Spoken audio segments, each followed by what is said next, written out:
eu vou tratar justamente da Defensoria Pública enquanto pressuposto de democracia no Brasil, né? O que leva, no contexto brasileiro, essa instituição Defensoria Pública a ser uma pedra fundamental de democracia? Por que é tão essencial, no Brasil, que exista a Defensoria Pública, né? E, para tratar disso, eu estive pensando antes e me ocorreu de iniciar a abordagem a partir de um convite a uma reflexão, que geralmente não é muito comum no mundo do direito, mas que a psicanálise me proporcionou em algumas leituras sobre linguística, antropologia. O George Agamben, inclusive, ele trata disso no livro O Animal e o Aberto, salvo engano, é esse o título. E qual que é essa reflexão? Que eu vou iniciar com uma frase de efeito. A realidade humana é uma ficção. Por que nossa realidade é uma ficção? Por que nossa história é uma ficção? Porque ela é construída a partir de palavras. O ser humano, diferente do animal, ele é distante da coisa. A gente sabe que a gente existe, a gente sabe que a gente morre e a gente dá nome às coisas. O leão na savana, ele não se sabe, ele simplesmente existe ali num eterno presente. Nós, pelo fato de utilizarmos palavras para dar nome às coisas, né, a gente tem que fazer história para criar um passado, um presente e um futuro. A gente está distante do imediato. E toda a nossa construção de cultura, todo o nosso trabalho de cultura, e aí eu remeto a Freud, né, vai tratar disso, do que fazemos com a palavra. A palavra em sua importância, porque é ela que nos traz realidade.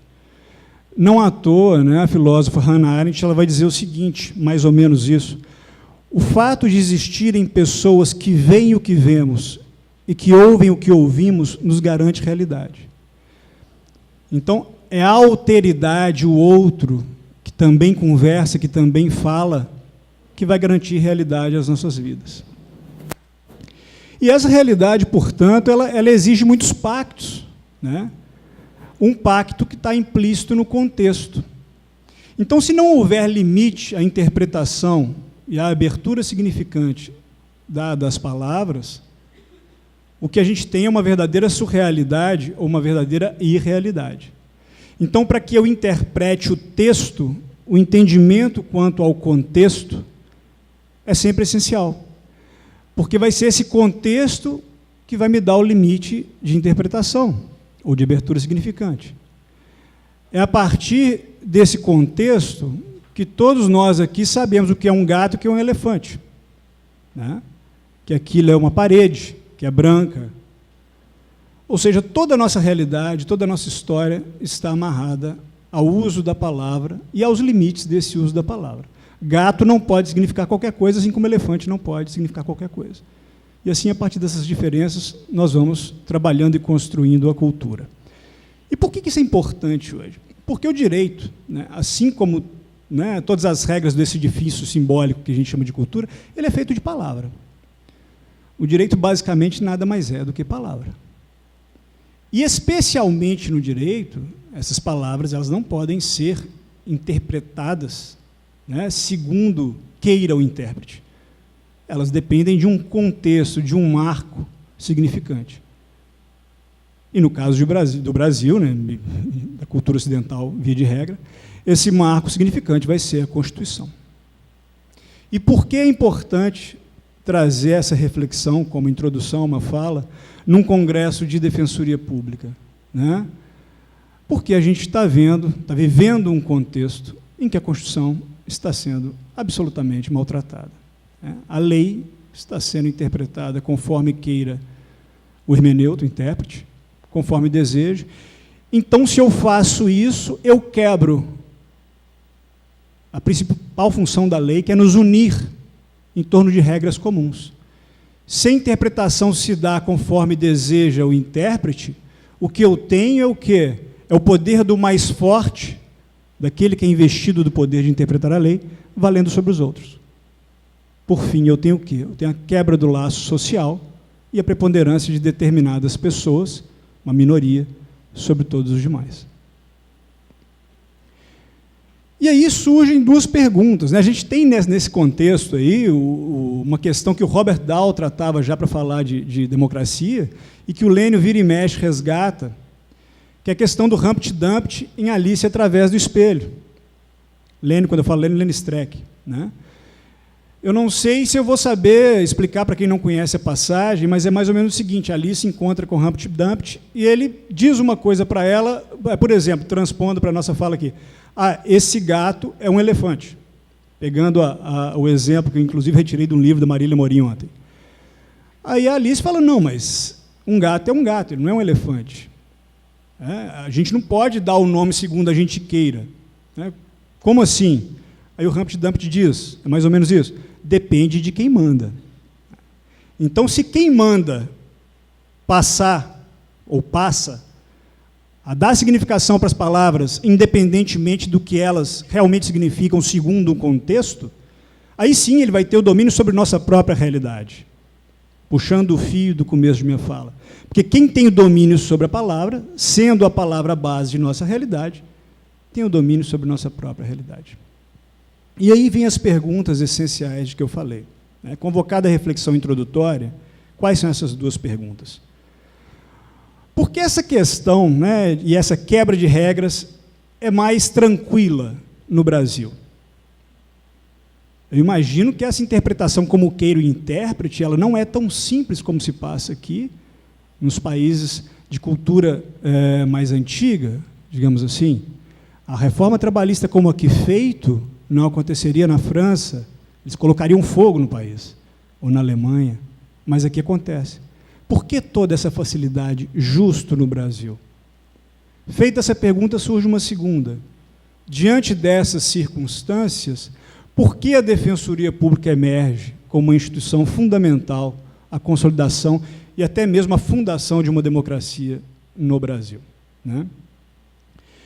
E aqui também resgato a Marília Morim para falar o seguinte: quem pesquisa, quem trabalha com as ciências não duras, que são as ciências humanas, as sociais aplicadas, no caso do direito, a gente vai sempre se enganar. A história vai sempre mudar aquilo que a gente diz, porque tudo que a gente diz se dá num recorte histórico. Então, eu não tenho a pretensão de estar dizendo uma verdade absoluta. A resposta que eu proponho para essas duas perguntas surgem da minha prática, das minhas leituras, do meu lugar de fala. Defensor público no Rio Grande do Sul, graduado na Federal, mestre em psicologia, ou seja, de todas as minhas leituras que transitam por essas duas áreas. É a partir delas, a partir do meu lugar no mundo, meu lugar de fala, que eu vou arriscar duas respostas. Então, primeiramente, por que eu acredito que essa quebra de estabilidade, essa quebra dessas regras básicas de limites à interpretação acontece de uma forma mais tranquila no país? E não aconteceria, por exemplo, numa França, na Alemanha, na Inglaterra, enfim, em países de culturas mais antigas, mais consolidadas. Bom, eu atribuo essa tranquilidade de violação a regras básicas de coexistência de liberdades, que é o direito, a nossa condição de renovadamente colonizados. O que a gente entende por direito aqui hoje, remonta à nossa descoberta, entre aspas, falando como colonizador, na nossa descoberta por Portugal, de matriz europeia, e desde lá a nossa nosso principal papel tem sido repetir o que essas matrizes preferenciais da nossa Europa e Estados Unidos fazem em termos de direito. Então, é muito difícil a gente falar que tem um direito genuinamente brasileiro. A gente vai importando regras, importa políticas criminais, segue importando. Mas e no Brasil? O que funciona? Essa pergunta ela pouco acontece. Então, tratando disso, onde eu quero chegar? Eu quero chegar na seguinte história. Na Europa continental como um todo, o que a gente entende como direito hoje veio sendo maturado ao longo de milênios. Até o Estado de Direito superar o absolutismo com a Revolução Francesa, que eu vou tomar como marco principal dessa superação, o que a gente tinha era um Estado que se impunha ao sujeito. Era um sujeito subjugado por uma sociedade. Então, foram necessárias seguidas guerras, seguidas revoluções, inclusive filosóficas, para que nascesse o indivíduo tal como hoje o entendemos, para que nascesse a ideia de liberdade individual em face de um Estado. Então, para nascer o Estado liberal de direito com a Revolução Francesa, o caminho foi muito longo, e ao longo desse caminho essas ideias foram sendo interiorizadas por essa população aos poucos. O tempo de maturação é muito grande. Mas isso também não serviu, porque essa proteção máxima à liberdade em face do Estado, que se afastou das relações, foi dando espaço para exploração desses mais livres que os outros e mais iguais que os outros, daqueles seres humanos que estavam a toda essa estrutura submetidos. Então, mais revoluções industriais para se chegar à conclusão de que era necessário mais intervenção estatal para alcançar uma igualdade. Então, vamos aí mais um século de lutas, construções filosóficas, engajamento político de toda uma sociedade para se alcançar esse patamar, né? Liberdade, igualdade. E aí mais 2 guerras mundiais, onde se equilibrou essa intervenção do Estado, que a gente tem como resultante o Estado do bem-estar social, o New Deal nos Estados Unidos até antes da guerra, mas após o craque da Bolsa, principalmente, intervenção do Estado criando postos de trabalho, possibilitando uma igualdade, e depois os 30 gloriosos na Europa, que também disseram de uma intervenção do Estado para que se equilibrasse essas relações. Especificamente na Europa, isso veio após a Declaração Universal dos Direitos Humanos de 48, que inclusive deu força normativa às constituições, para se evitar, na medida do possível de nossa ficção, né, a ocorrência de novos genocídios, de novos massacres, como foram os que aconteceram na Europa na Segunda Guerra Mundial. Enquanto isso, no Brasil, em nossa história recente, né, logo após a Segunda Guerra, com a divisão do mundo em 2 polos, surge uma ditadura militar que vai abafar o que a gente podia ter de direitos fundamentais naquele momento, até que vem a Constituição de 88, né, vem a abertura, e traz para a gente, de uma vez só, embrulhado para presente, ou embrulhados para presente, todos aqueles direitos e garantias fundamentais maturados ao longo de milênios na Europa. E isso aqui, eu vou me valer da fala do Zé Murilo de Carvalho, mais uma vez aparecendo, né, fora do contexto de grandes insurreições populares. O Zé Murilo de Carvalho vai dizer que as elites brasileiras sempre foram muito hábeis em se antecipar às insurreições. Então, quando ia surgir uma insurreição, concediam-se direitos para que aquilo fosse abafado. É claro que dá-se com uma mão, retira-se com a outra. Então, com a abertura, a Constituição surge, né, com uma aura de libertação, um texto sofisticadíssimo e lindo, né, trazendo, de uma vezada só, todos esses direitos da liberdade aos coletivos e difusos, passando pela igualdade. Tudo isso para que a gente trabalhasse, né? No Brasil, se tudo aquilo foi maturado na Europa, no Brasil, portanto, aquilo veio meio que de uma vez só, numa lei posta logo após a abertura. Nesse ponto, justamente, eu situo uma certa facilidade com que essas interpretações sobre os limites se dão neste país. Porque como houve um aborto das maiores participações políticas do nosso povo, orquestrado sempre pelas elites dominantes, donas do poder, resgatando a fala do Faoro, gerou-se um apassivamento, um silenciamento, obteve-se um cala-boca, que muitas vezes impediu essas pessoas de irem brigar por um direito que é seu. Então, até aí eu vejo qual que é o maior desafio para a Defensoria Pública, na minha visão, fazer com o cidadão assistido ou usuário. É claro que a nomenclatura vai depender dos pressupostos de que parte quem estuda essa matéria, né? Se aproprie como seu desse direito, entre aspas, concedido por uma elite, e passe, a partir dele, a discursar e agir na transformação da sociedade que habita. E isso não é pouca coisa. Dizendo isso, eu já estou falando por que a Defensoria Pública é necessária no contexto brasileiro. Por que a gente tem que ter Defensoria Pública? Porque provavelmente, eu não sei se há, mas por que provavelmente na França, na Inglaterra, na Alemanha, não tem um modelo de Defensoria Pública como tem aqui? Né? Porque lá, isso não se faz premente enquanto estrutura estatal. Aqui a intervenção do Estado para dar igualdade depende de uma estrutura que possa fazer com que aquele sujeito que até 30 anos atrás só era réu em processo, possa hoje buscar a justiça em busca de seus direitos. E vocês percebem como é que isso é muito, principalmente para os mais novos. Cerca de 80% da população brasileira, até 30, 40 anos atrás, é claro que houve estados em que já havia uma assistência judiciária, já havia um corpo de profissionais que cuidava, não como Defensoria Pública de hoje, né, desse acesso à justiça. Mas vocês percebem, em termos de Brasil, do tamanho que nós temos, como é que isso é importante? Cerca de 80% de nossa população, muitos de nossos pais, avós, só conheciam a justiça na condição de réus. Percebem quão grave é um silenciamento como este? Então, a Defensoria Pública ela vem alterar esse estado de coisas, ou pelo menos vem para isso. A Defensoria surge, eu brinco, é claro que isso é uma brincadeira, mas eu acho que é uma brincadeira que a gente pode fazer significar alguma coisa, né?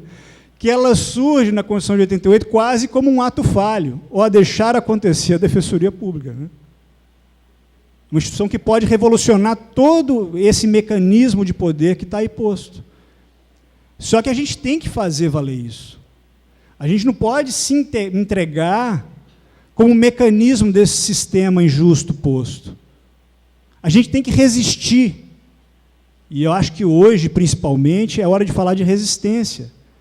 É triste quando a gente vê as pessoas que estão se graduando em Direito, falando que é bobagem falar de princípios, de garantia fundamental. O que é isso? Que bobagem é essa? Pessoal, direitos fundamentais são objetos culturais. Falam pelos direitos fundamentais as vozes da história, as vozes de pessoas que lutaram, que sangraram, que morreram, de gerações inteiras que forjaram isso ao longo da história.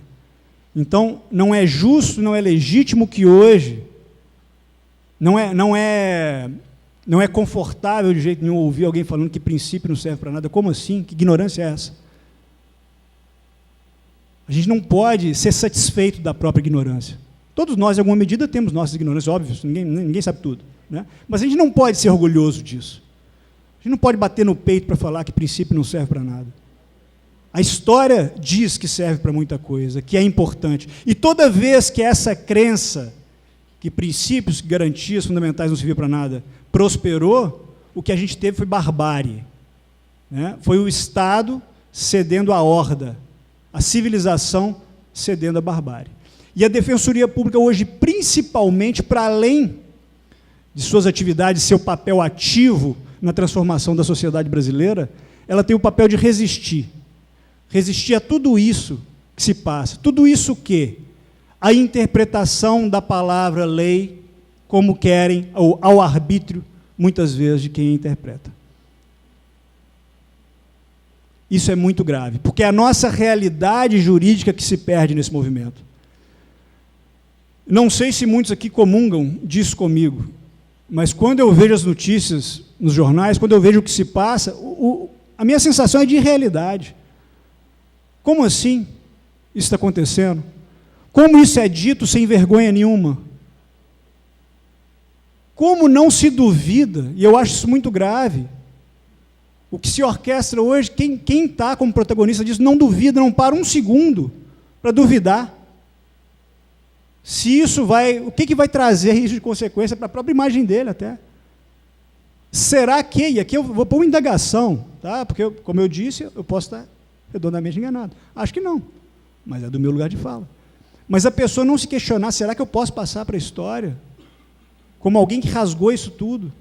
Como alguém que devolveu para um período difícil, para um período menos cultivado juridicamente, toda uma população? Sou eu que vou provocar todo esse retrocesso em termos de educação, em termos de saúde? Ninguém duvida.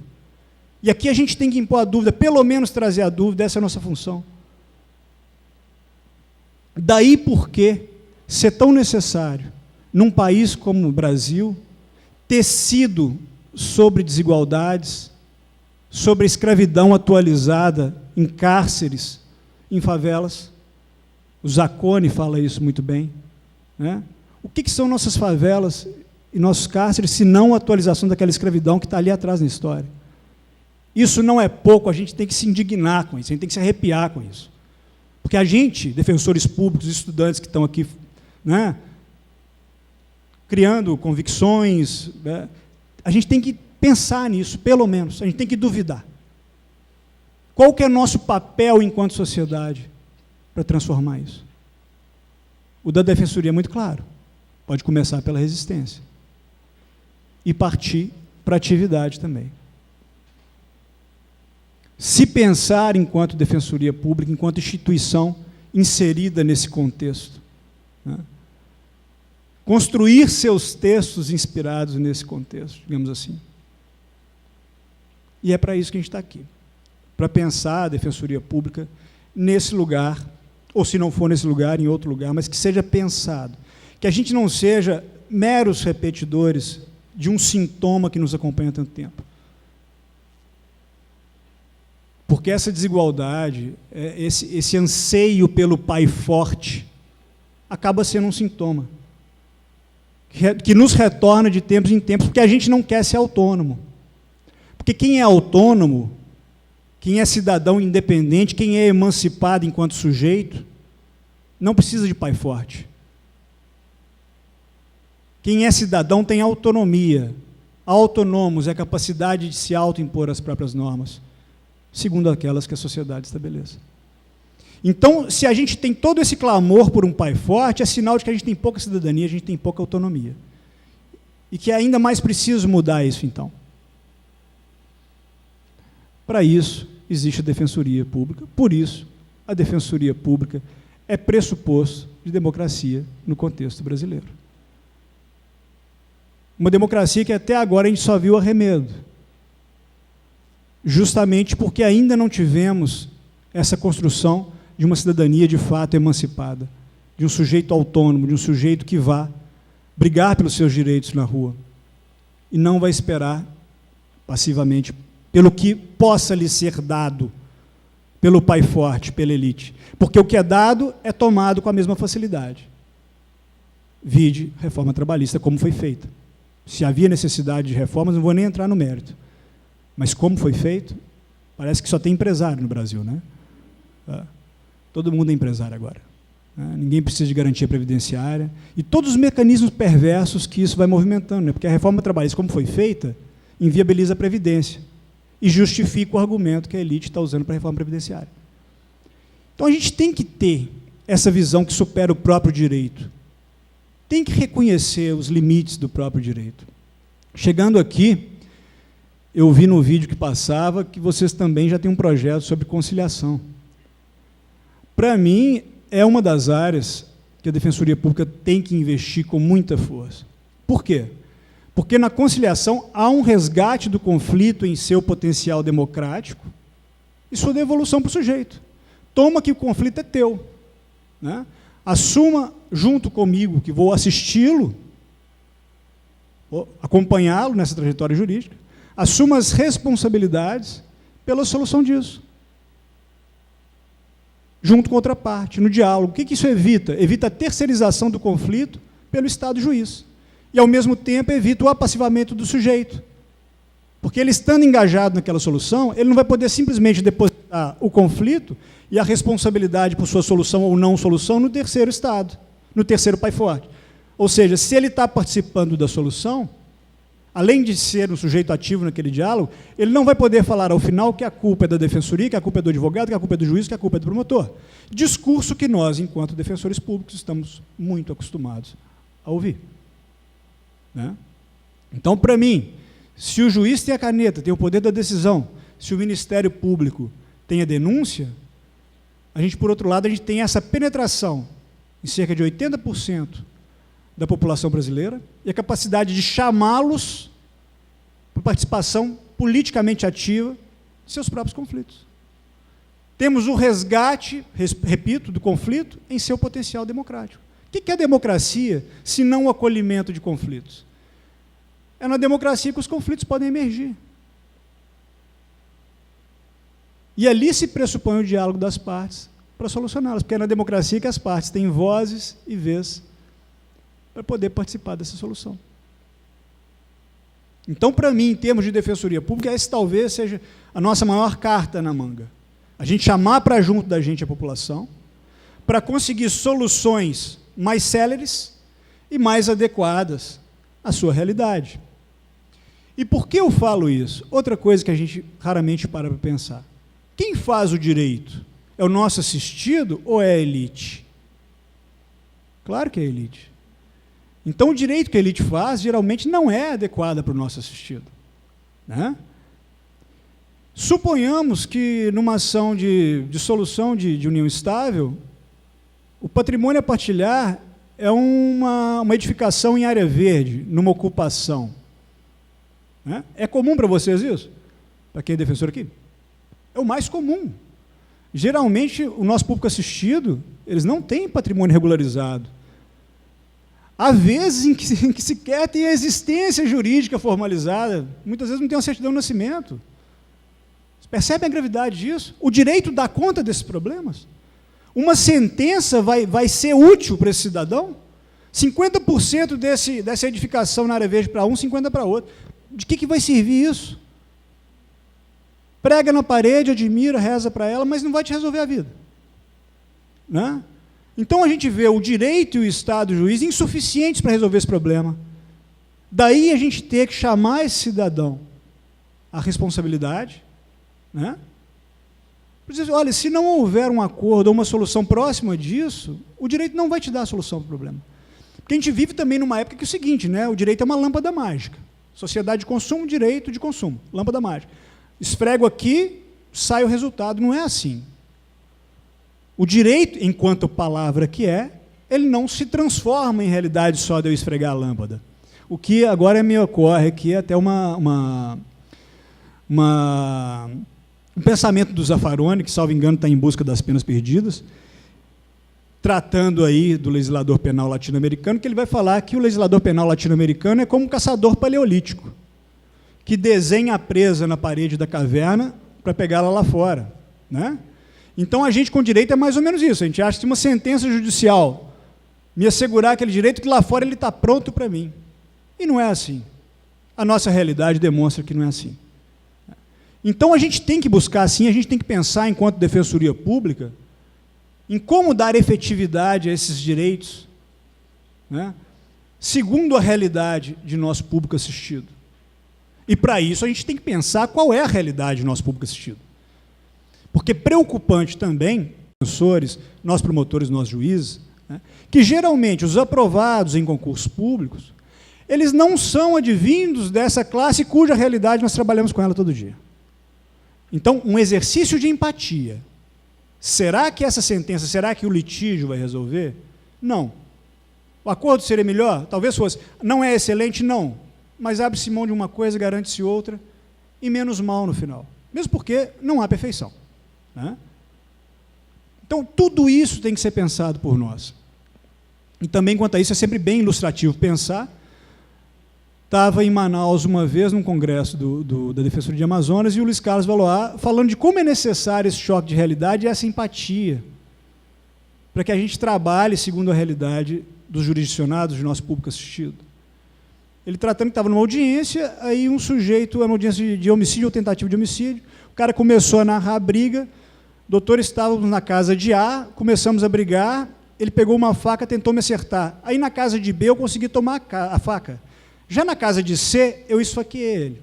Eu falei, não, pai, mas você tem que mentir melhor, né? Porque sua narrativa começa na casa de A, como é que vai para a casa de B e na casa de C em menos de 5 minutos? Ele falou, não, doutor, você sabe como é que é, a gente mora em palafita, e as paredes são muito finas. Então a briga começou na casa de A, quebramos a parede, caímos na casa de B, quebramos uma segunda parede, caímos na casa de C.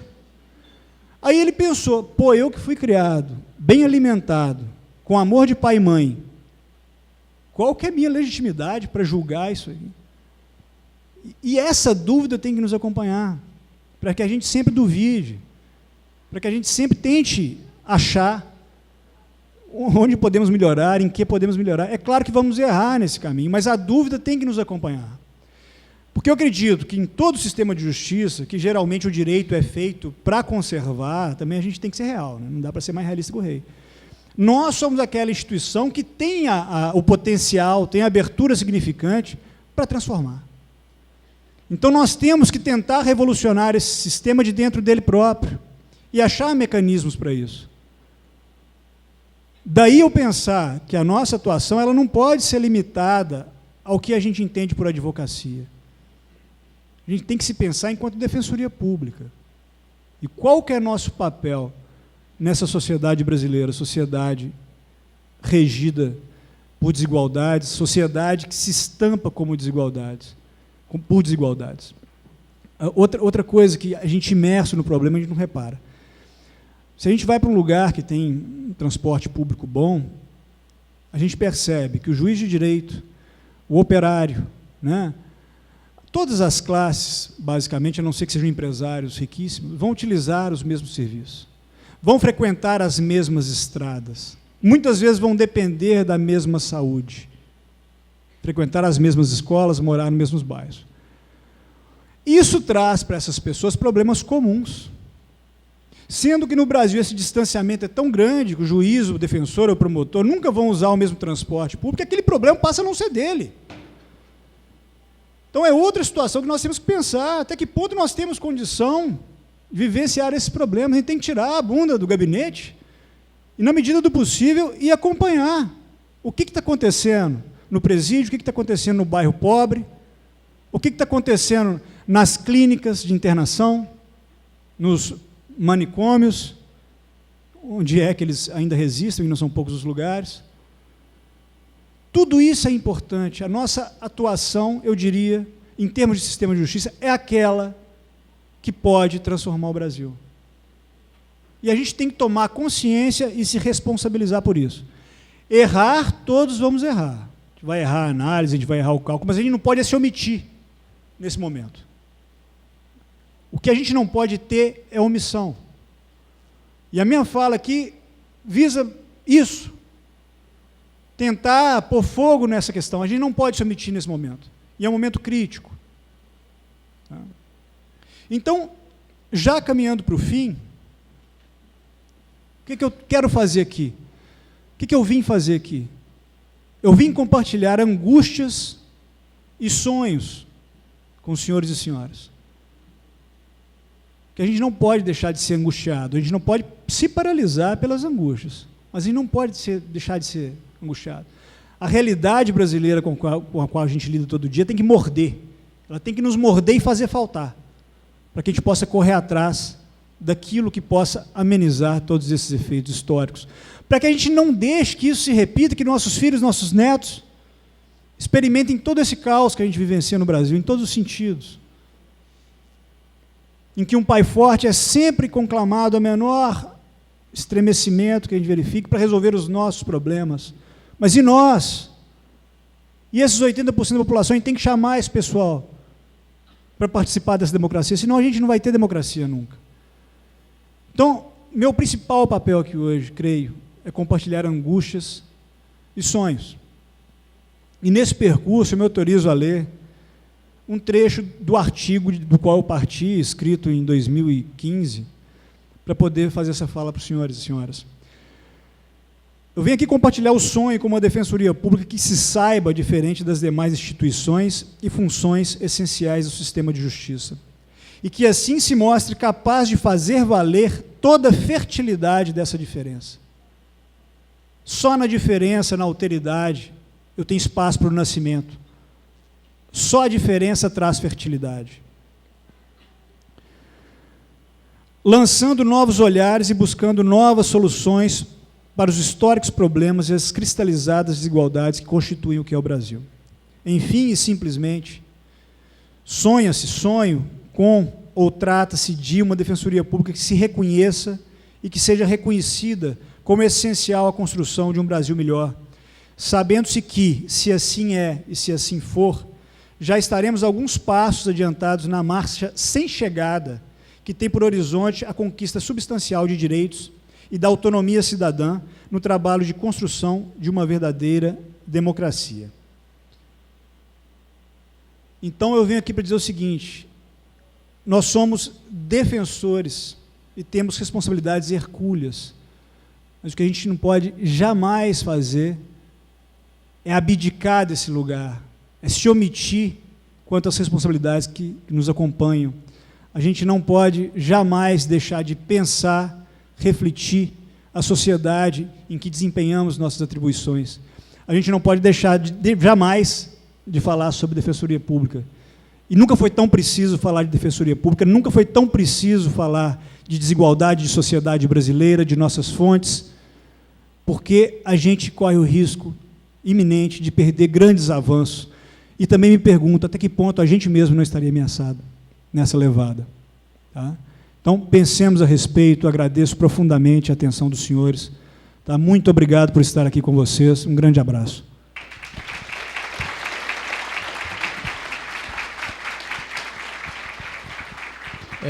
Eu gostaria de, em nome da Defensoria, dos meus colegas e dos presentes, agradecer a presença do Dr. Domingos Barroso da Costa, defensor público do Rio Grande do Sul, que nos proporcionou uma abordagem muito interessante sobre o papel da Defensoria, elencando uma evolução histórica e filosófica da importância que nós devemos ter como fiel da balança, para que possamos igualar as diferenças. E, geralmente, nós sempre temos uma missão muito complicada, dada a própria narrativa feita pelo Dr. Domingos, de que a gente encontra um muro muito grande, que é o muro estatal, as diferenças da elite. Então, eu fico muito satisfeito de que ele tenha colocado a nossa importância nesse desenvolvimento da efetiva atuação do defensor público, visando igualar os direitos que realmente são suprimidos em diversas situações. Mais uma vez, agradecer pela segunda vez que o doutor Domingos está presente e dizer para que possamos, com isso, fazer um questionamento interno e podemos avaliar se realmente estamos exercitando da forma como devemos essa nossa atribuição. Muito obrigado.